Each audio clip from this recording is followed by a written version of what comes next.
Welcome to Agoracom's Small Cap Breaking News, your daily go-to source for the best small cap headlines for over 65 million investors since 2007.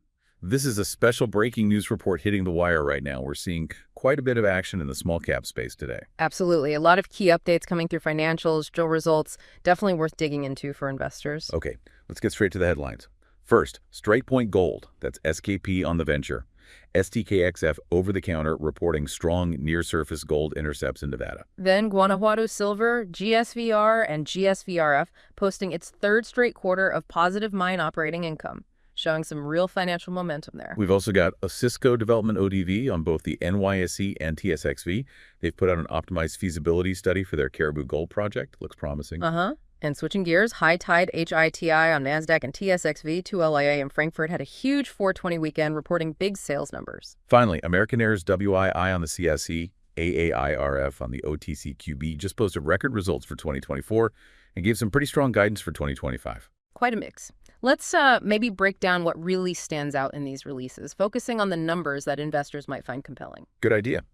Let's circle back to StrikePoint Gold, SKP, and STKXF again. The headline mentioned strong near-surface gold intercepts at Hercules in Nevada. Right, and the key number that jumps out is that first hole, H25004. They hit 32.04 meters, grading 0.54 grams per ton gold and 4.62 grams silver. And critically, starting right at the surface. Exactly, that's the picker. Near-surface mineralization immediately makes you think about lower-cost mining methods, open pit potential. And they mentioned heap-leach potential specifically, didn't they? They did, which, if the metallurgy works, can be much more economical than traditional milling, especially for this type of grade. And being in Nevada, that's a Tier 1 jurisdiction, adds credibility. They also highlighted a higher grade section within that 32-meter intercept. It was, let me see, including 4.57 meters of 1.1 grand gold and 10.53 grand silver. Yeah, finding those sweeter spots within the broader zone is always encouraging. And it wasn't just one hole. Hole H25001 also pulled 28.93 meters of 0.45 grams gold and 6.05 grams silver. And that one also had a kicker interval, 6.09 meters at 1.04 grams gold and 14.27 grams silver. So consistency across different holes. And crucially, they mentioned the metallurgy. High cyanide solubility, especially near surface. Recoveries mentioned were between, 89% down to 32%. That supports the heap leach angle. Suggests the gold should be relatively easy to extract using that method. Right. It strengthens the economic case significantly. The CEO, Michael G. Allen, was quoted directly saying they anticipate Hercules could potentially be an open pit heap leach type operation. Pretty direct statement. And for the bigger picture, they referenced that exploration target. Potential for 40 to 65 million tons, grading somewhere between 0.48 and 0.63 grams per ton gold. That hints at, significant scale if they can prove it up. Lots of potential upside. Okay, let's move south to Mexico. Guanajuato Silver, GSVR, and GSVRF. Headline: third consecutive quarter of positive mine operating income. That sounds like a trend. It absolutely is. 3 profitable quarters in a row really signals they've likely turned a corner operationally. They're consistently making money from mining now. And the Q4 numbers back that up. Mine operating income was $2.66 million. That's a huge jump from Q3. A 416% increase quarter over quarter. That's massive. Revenue was also up $19.04 million for the quarter. Up 4% from Q3, but importantly, up 15% compared to the same quarter last year. Shows growth and improving efficiency. What about EBITDA? Big jumps there, too. Regular EBITDA up 587% to $2.26 million. And adjusted EBITDA, which smooths out some items, was up 96% to $1.75 million. These are strong indicators of underlying profitability. Definitely positive signals. And it wasn't just income, they also tackled their debt. Right. They completely retired 2 debt facilities in 2024. That's a major de-risking event for the company. Yeah. Less debt means less financial pressure, more flexibility. Huge for investor confidence. Did they mention anything else on the debt front? Yeah, they also amended their gold credit facility. That's going to lower their future monthly gold repayments, freeing up even more cash flow. So strengthening the balance sheet all around. The CEO, James Anderson, basically confirmed it, saying their path to full mine profitability was confirmed during the fourth quarter. And he tied it partly to higher metals prices, but also highlighted the debt retirement.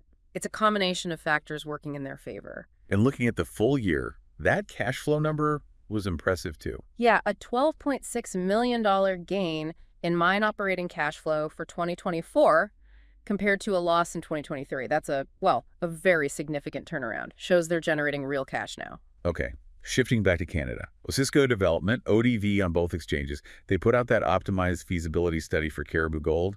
The headline number was that NPV. The after-tax NPV 5%, net present value at a 5% discount rate, came in at $943 million, using a $2,400 U.S. gold price assumption. Nearly $1 billion Canadian. That's a substantial project value. It is, and very sensitive to the gold price. They noted at recent spot prices that NPV jumps to over $2 billion. That's the kind of leverage to gold prices investors often look for. And the other key metrics, IRR, payback. Also looked robust. Base case IRR internal rate of return is 22.1%, and the payback period is pretty quick, just 2.8 years after construction. Suggests strong returns. What about the mine plan itself, production profile? They're looking at producing around 190,000 ounces of gold per year on average over a 10-year life. Actually a bit higher in the first 5 years, over 200,000 ounces a year. First gold targeted for the second half of 2027. Significant production scale. What about costs?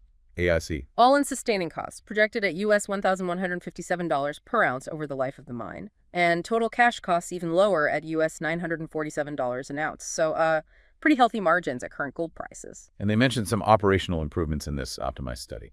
Yeah, things like a single-phase, 24-month construction timeline, a direct ramp-up to the full 4,900 tons per day processing rate, improved gold recovery now at 92.6%, and consolidating processing at a single site. All things that should improve efficiency and potentially de-risk the execution. Makes sense. The CEO, Sean Ruzin, called Caribou a high-quality asset with robust returns and significant upside potential. Pretty confident statement. Well, he founded the company, so you'd expect confidence, but the numbers seem to back it up. And they also pointed to the resource upside. Right, outside the current mine plan. Exactly. Another 1.6 million ounces measured and indicated, and 1.86 million ounces inferred, sitting right next door, suggests potential to, extend the mine life or even expand production down the road. Okay, let's pivot to cannabis retail. High Tide, HETI, HATI, and 2LYA. Big 420 weekend for them. High Tide Inc. They've just announced, get this, $6.8 million in sales. Wow. It was a 10% increase over the previous week, so good momentum going into and during that key sales period. What's also interesting is the continued growth of their loyalty program, the Cabana Club. They said it surpassed 1.8 million members across Canada. 1.8 million members. That's a huge customer base in the Canadian market. And their paid tier, Elite, is growing too. Apparently so. Building that loyal, repeat customer base is absolutely crucial in retail, especially cannabis retail, where there's a lot of competition. They even did a big cash giveaway, didn't they? $100,000 to an Elite member. Yeah, in Winnipeg. Things like that definitely help drive signups and engagement for the premium tier, keep people locked into their ecosystem. CEO Raj Grover called their customer-first strategy a winning formula. Seems the sales numbers and loyalty growth support that. It appears to be working for them, yeah. Positioning Canna Cabana as a go-to brand. Okay, last one. American Airs, WIFI on the CSE, and AAR OTCQB.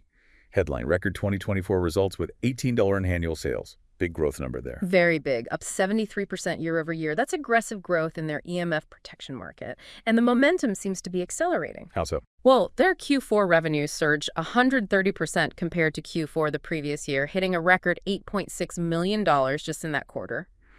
That kind of acceleration is often a strong signal. And profitability. Margins. Gross profit margin expanded to 63% in Q4. That's quite healthy. Suggests good pricing power or improving cost structure, maybe both. What about the balance sheet? Cash, debt. Ended the year with $1.5 million in cash and relatively low debt, only $0.76 million.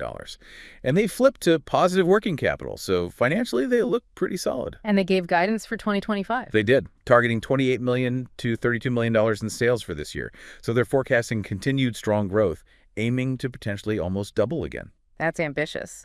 The CEO, Josh Bruni, sounded pretty confident. He said, we're not here to chase trends, we're here to define the space. Yeah, strong words. He highlighted their consistent growth over 3 years and framed 2024 as their biggest leap yet, fueled by investments that are now paying off in revenue and scale.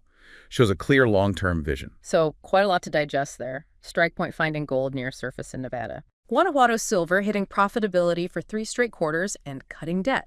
Cisco, with a potentially very valuable Caribou Gold project outlined in their new study. High Tide showing continued strength in cannabis retail, really leveraging that loyalty program. And American Air's delivering impressive growth and forecasting more to come in the EMF tech space. Each one presents a different kind of opportunity, different stage, different sector, definitely warrants a closer look from investors interested in these areas. Absolutely. As always, we encourage you to use this as a starting point. Go read the press releases, check the financials, do your own homework. And for more deep dives like this, check out the Agoracom podcast. You can find it easily. Just search Agoracom on Spotify or wherever you listen. The link is also usually in the description. Definitely check that out. Stay informed, everyone. And stay tuned for more exciting small cap updates. Follow Agoracom for real-time news. That's all for this breaking news update.